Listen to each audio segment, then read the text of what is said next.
இந்த மாநகராட்சி ஆணையரும் மாவட்ட தேர்தல் அதிகாரியும் அவர்களுடைய தலைமையில் அங்கீகரிக்கப்பட்ட அனைத்து கட்சி கூட்டம் நடைபெற்றது. பல்வேறு கருத்துக்கள் விவாதிக்கப்பட்டது. புதுசாக இந்த வாட்டி எல்லா ஐடி கார்டுக்கும் கியூஆர் கோடு முறையில் தான் கொடுக்கணும்.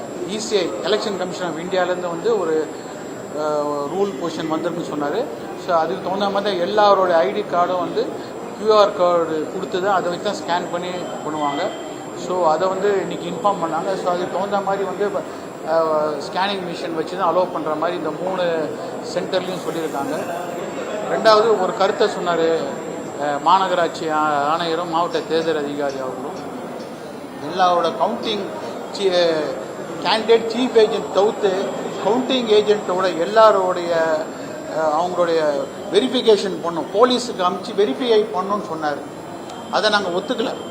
இது வரைக்கும் அது மாதிரி ஈஸியாக ரூல்ஸ் இருக்கான்னு கேட்டோம். இது வரைக்கும் எந்தவோட கவுண்டிங் ஏஜென்ட்டோட அவங்க வெரிஃபிகேஷனுக்கு போலீஸுக்கு அனுப்ப மாட்டாங்க. இதுனா போலீஸ் வெரிஃபிகேஷனில் கன் லைசன்ஸான்னு கேட்டோம். அது அனைத்து அரசியல் கட்சிகளும் அதை நான் திருப்பி மீட்டிங்லேயே பாரதிய ஜனதா கட்சியின் சார்பாக எதிர்ப்பு தெரிவித்தோம்.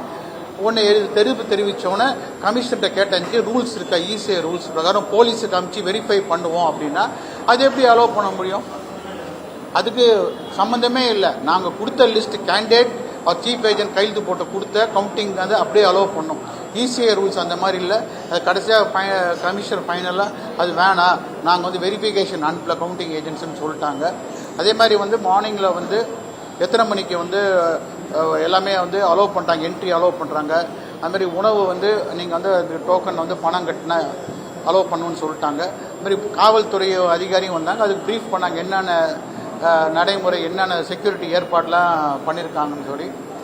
கமிஷனரை மட்டும் கேட்டால் அன்னைக்கு பொறுத்த மட்டும் மாவட்ட தேர்தல் அதிகாரியால் சென்னை எல்லா கவுண்டிங் சென்டரில் என்னாச்சும் ஒரு சம்பவம் நடைபெற்றால், உள்ள லத்தி சார்ஜ் மாதிரி இன்சிடென்ட் ஏற்பட்டால் யார் அதிகாரம், மாவட்ட தேர்தல் அதிகாரி என்ற முறையில் உங்களோட பர்மிஷன் வாங்கிட்டு அவங்க என்னாச்சும் நடவடிக்கை எடுப்பாங்களா, இல்லை சூமோட்டமாக அங்கே இருக்க காவல்துறை அதிகாரியே நடவடிக்கை எடுப்பாங்க கேட்டாங்க.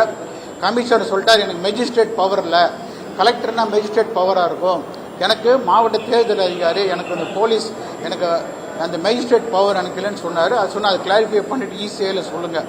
ஏன்னா 2014 லோயலாக்காலில் லத்தி சார்ஜ் நடந்தது. கவுண்டிங் நடக்கும்போது ஒரு இன்சிடென்ட் நடந்ததா, உள்ளர கவுண்டிங்கை நடத்தினாங்க. அந்த மாதிரி போலீஸ் பாதுகாப்பு சரி, லத்தி சார்ஜ் என்னாச்சும் ஒரு பிரச்சனை நடக்கும்போது உங்களுடைய உத்தரவு பெற்று தான் இந்த மாதிரி நடவடிக்கை எடுக்கணும்னு சொன்ன மாவட்ட தேர்தல் அதிகாரி முறையில்.